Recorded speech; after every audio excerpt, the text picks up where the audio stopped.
इसमें पंजाब की सरकार के लोगों का हाथ है, वरना राज्यपाल जाकर के मुख्यमंत्री को इस प्रकार से लड्डू खिलाते हुए नहीं दिखता। कोई बहुत बड़ा लाभ इस आंदोलन को इस प्रकार से चलाने का उनका नहीं हो रहा, ये मैं उनको चेतावनी दे रहा हूं। क्या उसी स्थान पर जहां ये घटना हुई है, उसी स्थान पर इन्होंने मेरा हेलीकॉप्टर नहीं उतरने दिया? वो घटना है ना, और मैंने उसको संभाला कि नहीं, आज ऐसा वातावरण है, मुझे अपना हेलीकॉप्टर उतारना ही नहीं है। अब वो जो वीडियो ऑडियो सुनी है, उसमें शब्दों का चयन उस अधिकारी का ठीक नहीं है। तो इसमें मानने में मुझे कोई गुरेज नहीं है कि सख्ती करना तो उनका काम है, लेकिन शब्दों का चयन संभल के करना चाहिए। और जब लॉ एंड ऑर्डर को मेंटेन करने के लिए फोर्सेस काम करती हैं, तो क्या क्या नहीं होता है, सारी सख्ती उपयोग की जाती है।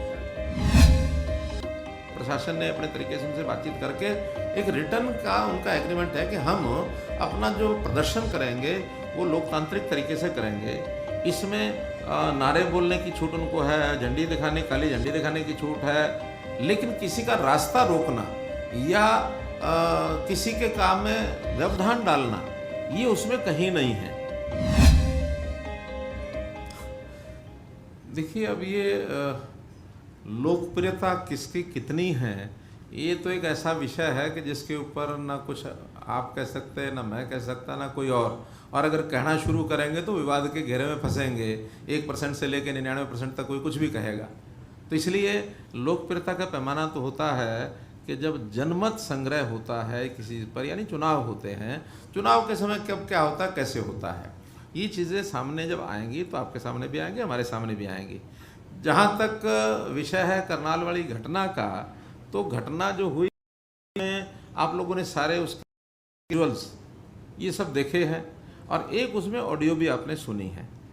मैंने भी सुनी है, तो सुने हुए आधार पर मैं कह सकता हूँ, पहली बात तो ये कह सकता हूँ कि वहाँ एक पार्टी की हमारी मीटिंग थी प्रदेश स्तर की, जिसमें सभी एमएलए बुलाए थे, सभी मंत्री बुलाए थे, सांसद बुलाए थे, मैं भी वहाँ था, हमारे प्रदेश के अध्यक्ष भी थे। लगभग वो 200 लोगों की एक मीटिंग थी, और प्री अरेंज्ड मीटिंग थी, एकदम तो वो गए नहीं हैं। लेकिन ये जो विरोध करने, एक दिन पहले योजना बनाई कि हम ये मीटिंग नहीं होने देंगे, हम इस मीटिंग का विरोध करेंगे। पहली बात तो इसी में है कि हमारे देश में संवैधानिक तरीके से जो लोकतंत्र की व्यवस्था होनी चाहिए, वो लोकतंत्र की व्यवस्था सबको पालन करना चाहिए, और प्रशासन को, शासन को उस लोकतंत्र की व्यवस्था को बहाल करना उनकी जिम्मेदारी होती है। तो आखिर कोई विरोध करेगा हमारी मीटिंग का, तो उसको क्या अधिकार है? कोई अधिकार नहीं है। बल्कि एक महीना भर पहले 2 जगह पर तो ये समझौता हुआ, यानी इन आंदोलनकारियों के और प्रशासन के बीच में, हम कहीं नहीं थे, लेकिन प्रशासन ने अपने तरीके से उनसे बातचीत करके एक रिटर्न का उनका एग्रीमेंट है कि हम अपना जो प्रदर्शन करेंगे वो लोकतांत्रिक तरीके से करेंगे। इसमें नारे बोलने की छूट उनको है, झंडी दिखाने, काली झंडी दिखाने की छूट है, लेकिन किसी का रास्ता रोकना या किसी के काम में व्यवधान डालना, ये उसमें कहीं नहीं है। ये एक समझौता हो चुका था, उसके बाद भी लगातार कर ही रहे हैं 1-1.5 महीने से। इसके बाद ये घटना होना कि हम किसी को जाने नहीं देंगे, वहाँ हमारे प्रदेश अध्यक्ष को रोका गया, काले झंडे दिखाने को भी रोकना। फिर बीच में सिरसा में घटना हुई जब डिप्टी स्पीकर की गाड़ी को तोड़ा गया, ये लोकतंत्र के विरोध में है। लोकतंत्र की सुरक्षा करना शासन, प्रशासन, गवर्नर सबका काम है। तो वहाँ पर सब आदेश दिए जाते हैं सुरक्षा एजेंसियों को भी, और जिनके जिम्मे काम होता है कि यहाँ कोई भी आदमी आना जाए, आना नहीं चाहिए, उसको हर तरीके से रोकना है। अब वो जो वीडियो ऑडियो सुनी है, उसमें शब्दों का चयन उस अधिकारी का ठीक नहीं है। मतलब इसमें मानने में मुझे कोई गुरेज नहीं है कि सख्ती करना तो उनका काम है, लेकिन शब्दों का चयन संभल के करना चाहिए। और जब लॉ एंड ऑर्डर को मेंटेन करने के लिए फोर्सेस काम करती हैं, तो क्या क्या नहीं होता है, सारी सख्ती उपयोग की जाती है। प्रश्न ये नहीं है कार्रवाई हो गया नहीं है, तो ये एडमिनिस्ट्रेशन पहले देखेगा, हम बाद में देखेंगे उनके उसमें कितना करना चाहिए, कितना नहीं करना चाहिए, वो सारी जानकारी डीजीपी कर रहे हैं, और वो जो रिपोर्ट देंगे उस हिसाब से हम करेंगे। मैं ही कह रहा हूँ कि उनको ये शब्द नहीं बोलने चाहिए थे, लेकिन सख्ती नहीं बरतनी चाहिए थी, ये तो नहीं है। सख्ती तो लोकतंत्र को मेंटेन करने के लिए करनी चाहिए थी। अब आप यहाँ आए हैं, अगर आपको किसी को कोई आपको सुरक्षित यहाँ पहुँचने ना देता, तो आप ही कहते कि मेरा अधिकार आने का, क्यों नहीं आने दिया गया। आज जो कॉल दी गई है, आप लोगों ने मुझे बुलाया, मैं यहाँ आया, ना आपका इसमें रोल ना मेरा रोल, लेकिन कोई ये कहे कि नहीं तो हम तो व्यवधान डालेंगे, मुख्यमंत्री को वहाँ नहीं जाने देंगे, क्या इसको आप ठीक मानते हैं? नहीं ना मानते। उसमें दोष है ना आपका ना मेरा है। फिर भी आप मेरे से पूछ रहे हैं कि कितना कठिन होकर आना पड़ा। तो ये तो उनको समझाना पड़ेगा कि लोकतांत्रिक तरीके से चलें। कोई बहुत बड़ा लाभ इस आंदोलन को इस प्रकार से चलाने का उनका नहीं हो रहा, ये मैं उनको चेतावनी दे रहा हूँ कि उनको लाभ नहीं हो रहा, उनको नुकसान हो रहा है, समाज उनके खिलाफ खड़ा हो रहा है। बहुत बड़ी संख्या नहीं है।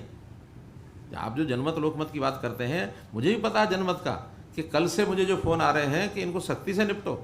अब हम चाहते नहीं, वो हमारे अपने लोग हैं। अपने लोग भी जब बिगड़ जाए, घर में बालक होता है, वो भी तो घर का होने के बाद भी बिगड़ जाता है कई बार। तो कोई घर का जो बड़ा होता है, वो उस बालक को एक सीमा में तो उसके साथ व्यवहार किया जाता है ना। अब वो सीमा बदलती रहती है।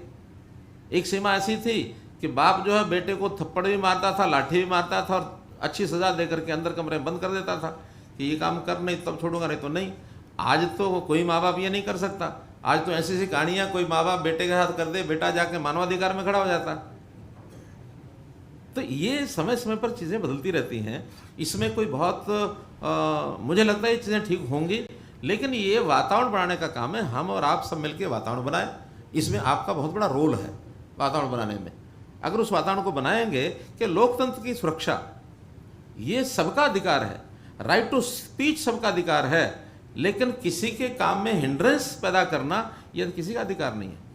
मैं हवा में मुक्का चलाता हूँ, मानो ये करते करते यूँ करता हूँ, और थोड़ा नज़दीक जा करके और यहाँ इनके नाक पर चला जाए तो मेरा अधिकार है क्या? इनके नाक को मुक्का नहीं मार सकता, मैं हवा में चला सकता हूँ।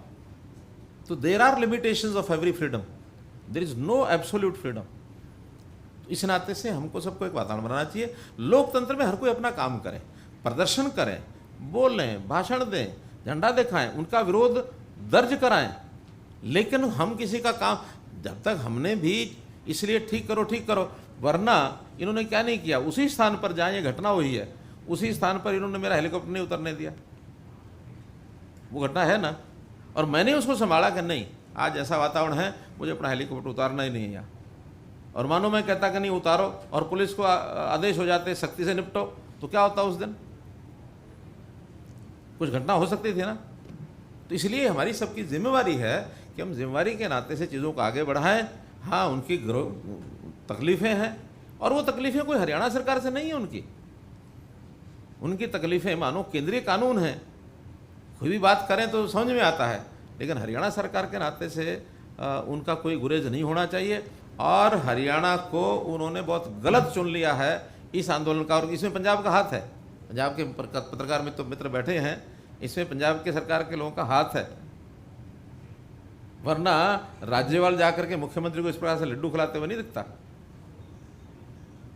मैं कुछ कड़वी सच्चाई बोल रहा हूँ। चलिए।